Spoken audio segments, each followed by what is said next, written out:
നമുക്കിനി ലോകത്തിലെ ഏറ്റവും മനോഹരമായ രാജ്യങ്ങളിലൊന്നായ ക്രൊയേഷ്യക്ക് ഇനി ഒരു ജോബിനായിട്ട് നമുക്കിനി പോകാൻ പറ്റും. ഒരുപാട് ലേബർ ഷോർട്ടേജ്, ഒരുപാട് ജോലി ഒഴിവുകൾ അവിടെ അവൈലബിൾ ആണ്. അതുപോലെ തന്നെ ഒരുപാട് കാറ്റഗറീസിലും അവിടെ ജോലി ഒഴിവുകൾ അവൈലബിൾ ആണ്.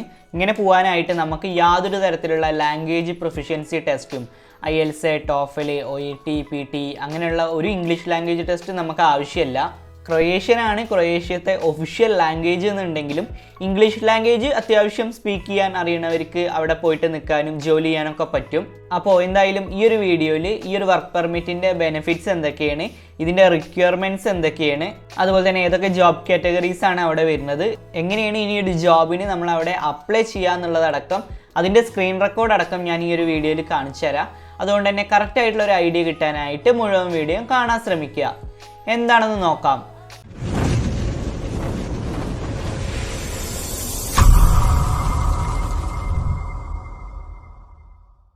Hi everyone, it's me Shyam and this is wayfarer insights. നമ്മൾ നേരത്തെ പറഞ്ഞ പോലെ തന്നെ ഈ ഒരു ക്രൊയേഷ്യ എന്ന് പറഞ്ഞ രാജ്യം വളരെ മനോഹരമായിട്ടുള്ളൊരു രാജ്യമാണ്. പ്രകൃതിപരമായിട്ടൊക്കെ നല്ല മനോഹരമായിട്ടുള്ള രാജ്യം. ഒരുപാട് ബ്യൂട്ടിഫുൾ ആയിട്ടുള്ള ലേക്സുകൾ, ബീച്ചുകൾ, അതുപോലെ തന്നെ നാഷണൽ പാർക്കുകൾ, അങ്ങനെ പ്രകൃതി ഭംഗി കൊണ്ടൊക്കെ വളരെ മനോഹരമായിട്ടുള്ള രാജ്യം. നിങ്ങൾ ഗെയിം ഓഫ് ത്രോൺസിൻ്റെ ഒക്കെ ഒരു ഫാൻ ആണെന്നുണ്ടെങ്കിൽ ഈ ഒരു സീരീസിലുള്ള ഒരുപാട് സ്ഥലങ്ങളൊക്കെ ഈ ഒരു ക്രൊയേഷ്യയിലാണ് ഷൂട്ട് ചെയ്തിട്ടുള്ളത്. കാരണം അത്രയ്ക്ക് മനോഹരമായിട്ടുള്ള സ്ഥലങ്ങളൊക്കെയാണ് ഇവിടെ ഉള്ളത്. ഇനി ഈ ഒരു ക്രൊയേഷ്യൻ്റെ ഒരു സ്ഥാനം എവിടെയാണ് നോക്കി നോക്കാം. ഹംഗറി, ബോസ്നിയ, സെർബിയ, അതുപോലെ തന്നെ സ്ലൊവേനിയ, ഇത്രയും രാജ്യത്തിൻ്റെ നടുവിലായിട്ടാണ് ഈ ഒരു ക്രൊയേഷ്യ പറഞ്ഞ രാജ്യം സ്ഥിതി ചെയ്യുന്നത്. അതുപോലെ തന്നെ സാഗ്രബാണ് ഈ ഒരു ക്രൊയേഷ്യൻ്റെ ഒരു ക്യാപിറ്റലായിട്ട് വരുന്നത്. ഇനി എന്തുകൊണ്ടാണ് ക്രൊയേഷ്യയിൽ ഇത്രയും വാക്കൻസികൾ വരാൻ കാരണമായിട്ടുള്ളത് നോക്കി നോക്കാം. ഈ ഒരു ക്രൊയേഷ്യത്തെ ഒരു പോപ്പുലേഷൻ എന്ന് പറയുന്നത് ഇപ്പോൾ ലേറ്റസ്റ്റ് ആയിട്ട് 2024 വന്ന റിപ്പോർട്ട് അനുസരിച്ചിട്ട് 3.9 മില്യൺ മാത്രം, അതായത് 39 ലക്ഷത്തോളം മാത്രമാണ്. നമുക്കറിയാം ഇപ്പോൾ കേരളത്തിലുള്ള ഒരു പോപ്പുലേഷൻ വരുന്നത് തന്നെ ഒരു 3.43 കോടിയോളം കേരളത്തിൽ വരുന്നുണ്ട്. അപ്പോൾ 39 ലക്ഷത്തോളം മാത്രം വരുന്ന ഒരു രാജ്യത്ത് ഒരുപാട് ജോലി ഒഴിവുകളും അവൈലബിൾ ആണ്. അത്രയും ലേബർ ഷോർട്ടേജ് ആ ഒരു രാജ്യത്ത് വന്നിട്ടുണ്ട്. അവിടെ ഒരുപാട് കമ്പനികളും ഒരുപാട് എംപ്ലോയീസും ഒക്കെ ഉണ്ട് എന്നാണ് പറയുന്നത്. Croatia is a great place for both companies and employees. അതുപോലെ തന്നെ പിന്നെ പറയുന്നുണ്ട്, it has a list of professionals with high demand which can make obtaining a work permit easier. So ഇതുകൊണ്ടാണ് ഇപ്പോൾ ക്രൊയേഷ്യക്ക് ഇത്രയും ജോബ് ഓഫേഴ്സ് വന്നിട്ടുള്ളത്. ഇപ്പോൾ ലേറ്റസ്റ്റ് ആയിട്ട് 2024 മാർച്ച് 20 വന്ന റിപ്പോർട്ട് അനുസരിച്ചിട്ട് ഫോറിൻ വർക്കേഴ്സിനായിട്ട് ക്രൊയേഷ്യൻ ഗവൺമെൻറ് 43,000-ഓളം more than 43,000 Croatian work permits issue ചെയ്തിട്ടുണ്ട് എന്നാണ് പറഞ്ഞിട്ടുള്ളത്. ഓക്കെ, എന്തായാലും ബാക്കിയുള്ള ഡീറ്റെയിൽസ് നോക്കി നോക്കാം. ഇപ്പോൾ ഒരു ഫോറിൻ വർക്കറിന് ക്രൊയേഷ്യക്ക് ഒരു ജോബിനായിട്ട് പോകാനായിട്ട് ഒരു വർക്ക് പെർമിറ്റും പിന്നെ ഒരു റെസിഡൻസ് പെർമിറ്റും ആവശ്യമായിട്ട് വരുന്നുണ്ട്. ബട്ട് ഇപ്പോൾ നമ്മൾ വേറെ ഏതെങ്കിലും ഒരു EU കൺട്രീസിലുള്ള ഒരാളാണെന്നുണ്ടെങ്കിൽ നമുക്ക് ക്രൊയേഷ്യക്ക് എത്തിപ്പെടാനൊന്നും ഇതിൻ്റെ ഒന്നും ആവശ്യമില്ല. ഇനി ഫോറിൻ വർക്കേഴ്സിന് പോകാനായിട്ടുള്ള ഏതൊക്കെ വർക്ക് പെർമിറ്റാണ് വരുന്നത് എന്നുള്ളത് നോക്കി നോക്കാം. ഫസ്റ്റത്തെ വൺ എന്ന് പറയുന്നത് regular work permit and residence permit. ഇവർ പറയുന്നുണ്ട്, this is the most common type of work permit valid for 1 year with the possibility of an extension.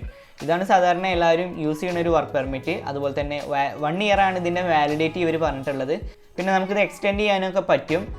അതുപോലെ തന്നെ EU ബ്ലൂ കാർഡ്, അതായത് the residence permit is for highly qualified workers and is valid for 2 years with the possibility of permanent residency after fulfilling certain criteria. രണ്ടാമത്തെ വരുന്നത് EU blue കാർഡാണ്. ഇത് സാധാരണ highly qualified ആയിട്ടുള്ള വർക്കേഴ്സിനാണ് കൊടുക്കണമെന്നാണ് പറയുന്നത്. അത് 2 years ആണ് അതിൻ്റെ ഒരു ഡ്യൂറേഷൻ വരുന്നത്. പിന്നീട് നമ്മൾ അതിൻ്റെ ക്രൈറ്റീരിയാസ് ഒക്കെ ഫുൾ ആക്കുകയാണെന്നുണ്ടെങ്കിൽ നമുക്കൊരു പെർമനൻറ്റ് റെസിഡൻസും നമുക്ക് നേടിയെടുക്കാൻ പറ്റുമെന്ന് ഇവർ പറയുന്നുണ്ട്. സോ ഇങ്ങനെ 2 തരത്തിലാണ് ഒരു ഫോറിൻ വർക്കറിന് ഒരു വർക്ക് പെർമിറ്റ് ഈ ഒരു ക്രൊയേഷ്യ പറഞ്ഞ രാജ്യം അലോ ചെയ്യണത്. ഓക്കെ, ഇനി എന്തായാലും ഈ ഒരു വർക്ക് പെർമിറ്റ് നേടിയെടുക്കാനായിട്ടുള്ള ഇതിൻ്റെ റിക്വയർമെൻറ്റ്സ് എന്തൊക്കെയാണ് നോക്കി നോക്കാം. To get a work permit, you must find a job in Croatia. It means you must have a valid job offer. ആദ്യം നമ്മൾ ക്രൊയേഷ്യയിൽ ഒരു ജോബ് നമ്മൾ കണ്ടുപിടിക്കണം. അതിന് ജോബ് സെർച്ചിങ് പ്ലാറ്റ്ഫോംസ് കുറേ അവൈലബിൾ ആണ്. ഞാൻ ഏതൊക്കെയെന്ന് ലാസ്റ്റ് പറഞ്ഞുതരാം. എങ്ങനെയാണ് അപ്ലൈ ചെയ്യാന്നുള്ളതിൻ്റെ സ്ക്രീൻ റെക്കോർഡ് അടക്കം കാണിച്ചു തരാം. അതിനുശേഷം നമുക്കൊരു വാലിഡ് ആയിട്ടുള്ള ജോബ് ഓഫർ അവിടുന്ന് വരും. അത് നമ്മൾ ആദ്യം സംഘടിപ്പിക്കണം. പിന്നെ രണ്ടാമത്തെ കാര്യം പറയുന്നത്, your employer who offered you a job will apply for a work permit on your behalf to the Croatian Ministry of Labour. അപ്പോൾ ഈ ഒരു ക്രൊയേഷ്യൻ മിനിസ്ട്രി ഓഫ് ലേബറിൽ പോയിട്ട് നമ്മളുടെ ആ ഒരു എംപ്ലോയർ നമുക്ക് ജോബ് തരുന്ന ആ ഒരു എംപ്ലോയർ വർക്ക് പെർമിറ്റിന് അപ്ലൈ ചെയ്യുന്നതാണ് ഇവർ പറഞ്ഞിട്ടുള്ളത്. സോ അതിന് വേണ്ടിയിട്ട് അതിന് നമ്മൾ എന്തൊക്കെ ചെയ്യണം എന്നുള്ളതൊക്കെ ഇവർ നമ്മളടുത്ത് ഡിസ്കസ് ചെയ്യും. Once you have the work permit, you can apply for a visa at the Croatian embassy or consulate in your home country. Okay, അപ്പോൾ നമുക്ക് അങ്ങനെ വർക്ക് പെർമിറ്റ് കിട്ടിയ ശേഷം നമ്മൾ അടുത്ത് ചെയ്യേണ്ട ഒരു കാര്യം എന്ന് പറയുന്നത്, നമ്മളുടെ രാജ്യത്ത് ക്രൊയേഷ്യൻ എംബസികൾ ഉണ്ടാവും. ഡൽഹിയിലാണ് കേട്ടോ ഈ എംബസികളൊക്കെ ഉണ്ടാവുക. അപ്പോൾ നമ്മൾ അവിടെ പോയിട്ട് ഒരു വിസയ്ക്ക് അപ്ലൈ ചെയ്യണം. ഒരു എംബസി വഴിയോ അല്ലെങ്കിൽ ഒരു കൺസുലേറ്റ് വഴിയോ നമ്മളൊരു വിസയ്ക്ക് അപ്ലൈ ചെയ്യണം. ഞാനൊരു ലിങ്ക് ഞാൻ താഴെ പ്രൊവൈഡ് ചെയ്തിട്ടുണ്ട്. അതിൽ നമുക്ക് പോയ ക്രൊയേഷ്യൻ എംബസികളും കൺസുലേറ്റൊക്കെ നമുക്ക് കണ്ടുപിടിക്കാൻ പറ്റും. എല്ലാവരും ഡിസ്ക്രിപ്ഷൻ ചെക്ക് ചെയ്യുക. അതുപോലെ തന്നെ ഓരോ കൺട്രീസിലും അപ്ലൈ ചെയ്യേണ്ട രീതി ഡിഫറെൻ്റ് ആയിരിക്കും, അല്ലെങ്കിൽ ഡിഫറെൻറ്റ് പ്രോസസ്സായിരിക്കും എന്ന് ഇവർ പറയുന്നുണ്ട്. So it is always best to call the embassy and ask them about the visa application process. So നമ്മൾ ആദ്യം ആ ഒരു എംബസിയിൽ കോൺടാക്റ്റ് ചെയ്തിട്ട് വിസ പ്രോസസ്സിംഗ് ഒക്കെ എങ്ങനെയാണെന്ന് കറക്റ്റായിട്ട് ചോദിച്ച് മനസ്സിലാക്കുക. എംബസീനെ കോൺടാക്ട് ചെയ്യാനുള്ള ഡീറ്റെയിൽസ് അല്ലെങ്കിൽ അതിൻ്റെ ലിങ്ക് ഞാൻ താഴെ പ്രൊവൈഡ് ചെയ്തിട്ടുണ്ട്, അതൊക്കെ നോക്കുക. അത് കഴിഞ്ഞിട്ട് നെക്സ്റ്റ് ചെയ്യേണ്ട ഒരു കാര്യം എന്ന് പറയുകയാണെന്നുണ്ടെങ്കിൽ, after entering Croatia you will need to apply for a residence permit from the local police station. This will be your temporary residence card. അങ്ങനെ നമ്മൾ ക്രൊയേഷ്യക്ക് എത്തിയ ശേഷം ആഫ്റ്റർ എൻറ്ററിങ് ക്രൊയേഷ്യ പിന്നെ നമ്മൾ ഒരു റെസിഡൻസ് പെർമിറ്റിന് അപ്ലൈ ചെയ്യാനായിട്ട് അവിടുത്തെ ലോക്കൽ പോലീസ് സ്റ്റേഷനെ സമീപിക്കണം എന്ന് ഇവർ പറയുന്നുണ്ട്. This will be your temporary residence card. അങ്ങനെയാണ് നമ്മൾ നമ്മളുടെ ടെമ്പററി റെസിഡൻസ് കാർഡ് ഉണ്ടാക്കുക. ഇനി നെക്സ്റ്റ് ഏത് വിസയിലാണ് നമ്മൾ പോകുക എന്നുള്ളത് നോക്കി നോക്കാം. ഏതാണ് വിസ എന്നുള്ളത് നോക്കി നോക്കാം. സാധാരണ നമ്മൾ 1 ഇയറിനൊക്കെ പോണത് ലോങ് സ്റ്റേ ഡി വിസയ്ക്കാണ് പോവുക. സോ ലോങ് സ്റ്റേ ഡി വിസയ്ക്കാണ് നമ്മൾ അപ്ലൈ ചെയ്യേണ്ടത്. Foreign workers will also apply for the Croatian long stay visa, അതായത് type D visa, if they are coming to Croatia for more than 90 days. So ഈ ഒരു വിസയ്ക്ക് നമ്മൾ അപ്ലൈ ചെയ്യേണ്ടി വരും. ഓക്കെ, ഇനി ഏതൊക്കെ ഫീൽഡിലാണ് അവിടെ ഹൈ ഡിമാൻഡഡ് ആയിട്ടുള്ള ജോബ്സ് ഉള്ളത് നോക്കി നോക്കാം. ഏതൊക്കെ കാറ്റഗറീസിലാണ് അവിടെ ഏറ്റവും കൂടുതൽ ജോബ് വേക്കൻസികൾ ഉള്ളത് നോക്കി നോക്കാം. Croatia has a list of professionals with high demand which can make obtaining a work permit easier. സാധാരണ പറയുന്നത് ഏറ്റവും കൂടുതൽ പറയുന്നത് ഇൻഫർമേഷൻ ആൻഡ് കമ്മ്യൂണിക്കേഷൻ ടെക്നോളജി, അതായത് ICT, പിന്നെ എഞ്ചിനീയറിങ്, അതുപോലെ തന്നെ tourism and hospitality, health care, ഇതിലൊക്കെയാണ് ഏറ്റവും കൂടുതൽ വേക്കൻസികൾ ഉള്ളതെന്ന് ഇവർ പറയുന്നത്. ഇത് മാത്രമല്ല വേറെയുണ്ട്. ഞാൻ എന്തായാലും ഈ ഒരു ക്രൊയേഷ്യൻ എംപ്ലോയ്മെൻറ്റ് സർവീസിൻ്റെ ലിങ്ക്, ഒഫീഷ്യൽ ലിങ്ക് ഞാൻ ഡിസ്ക്രിപ്ഷനിൽ പ്രൊവൈഡ് ചെയ്യുക. നിങ്ങൾ എന്തായാലും അതിൽ കയറി ചെക്ക് ചെയ്യുക. അപ്പോൾ നമുക്ക് വേറെയും ഒരുപാട് വേക്കൻസികൾ ഉള്ളതൊക്കെ അറിയാൻ പറ്റും. സോ അതെന്തായാലും യൂസ് ചെയ്യുക. ഞാനത് ഡിസ്ക്രിപ്ഷനിൽ പ്രൊവൈഡ് ചെയ്യുന്നുണ്ട്. അതുപോലെ തന്നെ ഈ ഒരു ക്രൊയേഷ്യത്തെ ഒരു കറൻസി വരുന്നത്, കേട്ടോ ക്രൊയേഷ്യത്തെ ഒരു കറൻസി വരുന്നത്, ബട്ട് 2023 മുതൽ ഇത് റീപ്ലേസ് ചെയ്തിട്ട് യൂറോ ആക്കി മാറ്റിയിട്ടുണ്ട്. ഓക്കെ, എന്തായാലും നമ്മൾ അങ്ങനെ വർക്ക് പെർമിറ്റ് അപ്രൂവ് ആയ ശേഷം നമ്മളൊരു ലോങ് സ്റ്റേ ഡി വിസയ്ക്ക് അപ്ലൈ ചെയ്യുക. അതായത് 1 ഇയർ, ആ ഒരു വിസയ്ക്ക് 1 ഇയർ വാലിഡിറ്റി ഉണ്ടായിരിക്കും. ആ ഒരു വിസ ആപ്ലിക്കേഷനും അതുപോലെ തന്നെ വർക്ക് പെർമിറ്റ് പിന്നെ ആൾ അതർ ഡോക്യുമെൻറ്റ്സ് ഒക്കെ നമ്മളുടെ ക്രൊയേഷ്യൻ എംബസിയിൽ, നമ്മുടെ രാജ്യത്തുള്ള ക്രൊയേഷ്യൻ എംബസിയിൽ പോയിട്ട് നമ്മൾ സബ്മിറ്റ് ചെയ്യണം. ഇങ്ങനെയാണ് ചെയ്യേണ്ടത്. ഓക്കെ, ഇനി എന്തായാലും എങ്ങനെയാണ് നമ്മളവിടെ ഒരു ജോബിന് നമ്മൾ അപ്ലൈ ചെയ്യുക എന്നുള്ളത് നോക്കി നോക്കാം. അതിൻ്റെ സ്ക്രീൻ റെക്കോർഡ് കാണിച്ചു തരാം. അതിനും ഒരു കാര്യം കൂടി പറഞ്ഞോട്ടെ, ഈ ഒരു ചാനൽ നിങ്ങൾ ആദ്യമായിട്ടാണ് കാണുന്നുണ്ടെങ്കിൽ ഇതുപോലുള്ള കൂടുതൽ ജോബ് ഇൻഫർമേഷൻസ് ഒക്കെ പെട്ടെന്ന് കിട്ടാനായിട്ട് ഈ ഒരു ചാനൽ സബ്സ്ക്രൈബ് ചെയ്തിട്ട് സപ്പോർട്ട് ചെയ്യുക. അതുപോലെ തന്നെ നിങ്ങളുടെ കൂട്ടത്തിൽ ആരെങ്കിലുമൊക്കെ ഇത്തരം വീഡിയോസിനൊക്കെ വേണ്ടിയിട്ട് വെയിറ്റ് ചെയ്ത് നിൽക്കുന്നവരുണ്ടെന്നുണ്ടെങ്കിൽ അവർക്കും കൂടി ഒന്ന് എത്തിച്ചു കൊടുക്കുക. ഓക്കെ, ഞാൻ എന്തായാലും ഇനി സ്ക്രീൻ റെക്കോർഡ് കാണിച്ചു തരാം. ഓക്കെ, നമുക്കെന്തായാലും ഇനി ഒരു ക്രൊയേഷ്യക്ക് ഒരു ജോബിനായിട്ട് എങ്ങനെ അപ്ലൈ ചെയ്യുന്നുള്ളത് നോക്കി നോക്കാം. ഇവർ കുറച്ച് വെബ്സൈറ്റ് പറയുന്നുണ്ട്, അതായത് job Moj Posao, Danas Posao, expat in Croatia, അങ്ങനെ 2-3 വെബ്സൈറ്റ് ഇവർ മെൻഷൻ ചെയ്യുന്നുണ്ട്. ബട്ട് ഇത് മാത്രമൊന്നുമല്ല കേട്ടോ, ഒരുപാട് വെബ്സൈറ്റ്സ് ഉണ്ട്. ലൈക്ക് ഇൻഡീഡ്, അല്ലെങ്കിൽ പിന്നെ ലിങ്ക്ഡ്ഇൻ, ഗ്ലാസ് ഡോർ, അങ്ങനെ സീക്ക്, അങ്ങനെ ഒരുപാട് വെബ്സൈറ്റ്സ് ഉണ്ട്. അതുപോലെ തന്നെ യൂറോപ്യൻ ജോബ്സ് ഒക്കെ വേറെ മെൻഷൻ ചെയ്യണ ഒരു വെബ്സൈറ്റാണ് US പോർട്ടൽ എന്ന് പറയുന്നത്. നമുക്ക് എന്തായാലും US പോർട്ടൽ വഴി കാണിച്ചു തരാം. ഓക്കെ, ഇതാണ് ഇതിൻ്റെ ഇൻ്റർഫേസ് വരുന്നത്. ഇപ്പോൾ ക്രൊയേഷ്യയിലാണ് നമ്മൾ കൊടുത്തിട്ടുള്ളത്. ഇനി ഇതിൻ്റെ ലാംഗ്വേജ് ഒക്കെ ഇതിപ്പോൾ ക്രൊയേഷ്യൻ ലാംഗ്വേജിലാണ് കേട്ടോ കാണിക്കുന്നത്. ഈ ജോബ് ലിസ്റ്റ് ചെയ്തൊക്കെ നിങ്ങൾ റൈറ്റ് ക്ലിക്ക് ഒന്നും ചെയ്തിട്ട് ട്രാൻസ്ലേറ്റ് ടു ഇംഗ്ലീഷ് എന്നുള്ളത് കൊടുത്താൽ മതി.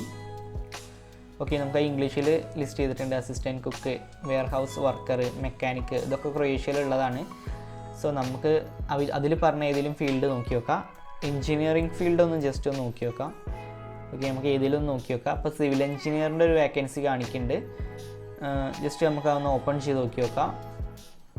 ഓക്കെ ഓപ്പൺ ആയിട്ട് വന്നിട്ടുണ്ട്. ഇതിൽ കൊടുത്തിട്ടുണ്ട് ലാസ്റ്റ് ആപ്ലിക്കേഷൻ എപ്പോഴാണ് സബ്മിറ്റ് ചെയ്യേണ്ടത്, കോൺട്രാക്റ്റ് എങ്ങനെയാണ് എല്ലാം കൊടുത്തിട്ടുണ്ട്. പിന്നെ ജോബ് ഡിസ്ക്രിപ്ഷൻ ഇതിൽ കൊടുത്തിട്ടുണ്ട്, അതൊക്കെ കറക്റ്റായിട്ട് വായിച്ച് നോക്കുക. Corporation on the product of energy certificates, അങ്ങനെ ജോബ് ഡിസ്ക്രിപ്ഷൻ കുറേ കൊടുത്തിട്ടുണ്ട്. പിന്നെ കണ്ടീഷൻസ് കൊടുത്തിട്ടുണ്ട്, ജോബ് ലൊക്കേഷൻ എവിടെയെന്ന് കറക്റ്റ് കൊടുത്തിട്ടുണ്ട്, ജോബ് റിക്വയർമെൻറ്റ്സ് കൊടുത്തിട്ടുണ്ട്, പിന്നെ ഡ്രൈവിംഗ് ലൈസൻസ് ബി, അങ്ങനെ ഒരുപാട് കാര്യങ്ങൾ കൊടുത്തിട്ടുണ്ട്. ഓക്കെ, ഇതിൽ ഏറ്റവും താഴെ നമുക്കിവിടെ ഹൗ ടു അപ്ലൈ എന്നുള്ളത് കാണാൻ പറ്റും. ഇവർ ഇമെയിൽ ചെയ്യാനാണ് പറയുക. ജസ്റ്റ് ഇമെയിൽ എന്നുള്ളതൊന്ന് ക്ലിക്ക് ചെയ്യുക. ഓക്കെ, നമ്മളുടെ ഇമെയിലേക്ക് ഇൻ്റർഫേസ് ആവും. നമ്മളുടെ ബയോ അല്ലെങ്കിൽ റെസ്യൂമെ നമ്മൾ ജസ്റ്റ് ഒന്ന് അപ്ലോഡ് ചെയ്ത് കൊടുക്കുക. ആ ഒരു മെയിലേക്ക് നമ്മൾ മെയിൽ ചെയ്ത് കൊടുത്താൽ മതി. അങ്ങനെയാണ് നമ്മൾ ആപ്ലിക്കേഷൻ ഫില്ലപ്പ് ചെയ്യേണ്ടത്. ഓക്കെ, അപ്പോൾ നിങ്ങൾക്ക് ഏത് ഫീൽഡിലാണോ ഇൻട്രസ്റ്റ് അതൊന്ന് സെർച്ച് ചെയ്യുക. അപ്പോൾ ഇങ്ങനെയാണ് ഈ ഒരു യുവേഴ്സ് പോർട്ടലിൽ നമ്മളൊരു ജോബിന് നമ്മൾ അപ്ലൈ ചെയ്യേണ്ടത്. പിന്നെ നേരത്തെ പറഞ്ഞത്തെ കുറച്ച് വെബ്സൈറ്റ് നമുക്ക് നോക്കി നോക്കാം. ഇപ്പോൾ ഇതിൽ രണ്ടാമത്തെ ഒരു വെബ്സൈറ്റ് പറഞ്ഞിട്ടുണ്ട്, ഡാനസ് പൊസാവോ, അങ്ങനെയാണ് കൊടുത്തിട്ടുള്ളത്. ഓക്കെ, ഇതാണ് ഇതിൻ്റെ ഇൻ്റർഫേസ് വരുന്നത്. ഇതിപ്പോൾ ക്രൊയേഷ്യൻ ലാംഗ്വേജിൽ വരികയാണെന്നുണ്ടെങ്കിൽ ജസ്റ്റ് ഒന്ന് ട്രാൻസ്ലേറ്റ് ടു ഇംഗ്ലീഷ് കൊടുത്താൽ മതി. ഓക്കെ, താഴത്തേക്ക് നോക്കി നോക്കാം. ടൂറിസ്റ്റ് ആനിമേറ്ററിൻ്റെ ഒരു ജോബ് ഇതിൽ ലിസ്റ്റ് ചെയ്തിട്ടുണ്ട്, അത് നോക്കി നോക്കാം. ഓക്കെ, ഇതിൻ്റെ എങ്ങനെയാണ് ഇതിൻ്റെ ഡീറ്റെയിൽസ് എന്നുള്ളതൊക്കെ കറക്റ്റായിട്ട് കൊടുത്തിട്ടുണ്ട്. ബെനിഫിറ്റ്സ് കൊടുത്തിട്ടുണ്ട്, കാറ്റഗറി ഓഫ് വർക്കേഴ്സ്, അങ്ങനെ മറ്റേതിൽ കൊടുത്ത പോലെ തന്നെ ജോബ് ഡിസ്ക്രിപ്ഷൻ, എന്തൊക്കെ അഡ്വാൻറ്റേജ്, എന്തൊക്കെ വേണം എല്ലാം കൊടുത്തിട്ടുണ്ട്. സോ ഇത് നമ്മൾ ജസ്റ്റ് ഒന്ന് സൈൻ ഇൻ ചെയ്താൽ മതി. നമ്മൾ സൈൻ ഇൻ ചെയ്ത് നമ്മുടെ ഡീറ്റെയിൽസൊക്കെ ഒന്ന് എൻ്റർ ചെയ്യുക. എന്നിട്ട് നമ്മളുടെ റെസ്യൂമെ അപ്ലോഡ് ചെയ്ത് കൊടുക്കുക. കണ്ടോ, ഇതിപ്പോൾ ക്രൊയേഷ്യൻ ലാംഗ്വേജിലാണ് വന്നിട്ടുള്ളത്. ജസ്റ്റ് നമ്മളിത് ട്രാൻസ്ലേറ്റ് ടു ഇംഗ്ലീഷ് എന്നുള്ളതൊന്ന് കൊടുത്താൽ മതി, അത് ഇംഗ്ലീഷിലായിട്ടുണ്ടാവും. പിന്നെ don't you have a account, just register എന്നുള്ളതൊന്ന് കൊടുക്കുക. You want to work choose കൊടുക്കുക. നമ്മുടെ ഡീറ്റെയിൽസൊക്കെ ഒന്ന് ഫില്ലപ്പ് ചെയ്യുക. Your name, last name, email, password, അതുപോലെ തന്നെ ബ്രീഫ്ലി അബൌട്ട് യുവർ സെൽഫ് ഒക്കെ കൊടുക്കുക. പിന്നെ ജസ്റ്റ് ഒന്ന് കംപ്ലീറ്റ് ചെയ്ത രജിസ്ട്രേഷൻ കൊടുക്കുക. എന്നിട്ട് നമ്മളുടെ റെസ്യൂമെ അപ്ലോഡ് ചെയ്യുക. അങ്ങനെയാണ് ഈ ഒരു ജോബിന് ഇതുവഴി അപ്ലൈ ചെയ്യേണ്ടത്. ഓക്കെ, അപ്പോൾ ക്രൊയേഷ്യക്ക് ഒരു ജോബിനായിട്ടൊക്കെ പോകാൻ ആഗ്രഹമുള്ളവർ ഈ ഒരു മാർഗ്ഗം ട്രൈ ചെയ്യുക. ഇതൊരു സുവർണാവസരം തന്നെയാണ്, ആരും മിസ്സാക്കരുത്. അതുപോലെ തന്നെ ഇതുപോലുള്ള കൂടുതൽ ജോബ് ഇൻഫർമേഷൻ വീഡിയോസൊക്കെ പെട്ടെന്ന് കിട്ടാനായിട്ട് ഈ ഒരു ചാനൽ സബ്സ്ക്രൈബ് ചെയ്തിട്ട് സപ്പോർട്ട് ചെയ്യുക. ഞാൻ എൻ്റെ സെക്കൻഡ് ചാനലിൻ്റെ ലിങ്കും ഡിസ്ക്രിപ്ഷനിൽ കൊടുത്തിട്ടുണ്ട്, ദയവായിട്ട് അതും കൂടി ഒന്ന് സബ്സ്ക്രൈബ് ചെയ്തിട്ട് സപ്പോർട്ട് ചെയ്യുക. നിങ്ങൾക്ക് എന്തെങ്കിലും ഡൗട്ട്സ് ഒക്കെ ഉണ്ടെന്നുണ്ടെങ്കിൽ നിങ്ങൾ മാക്സിമം കമൻസിൽ തന്നെ ചോദിക്കുക കേട്ടോ. ഇതുപോലുള്ള കൂടുതൽ ജോബ് ഇൻഫർമേഷൻ വീഡിയോസൊക്കെ ഈ ഒരു ചാനലിൽ ഇനി വരുന്നത് തന്നെയായിരിക്കും. സോ എന്തായാലും ഇനി അടുത്തൊരു ഇൻഫർമേഷനായിട്ട് അടുത്തൊരു വീഡിയോയിൽ കാണാം. And finally, it's Mishyam. This is Wayfarer Insights, and this channel won't disappoint you. And thanks for watching.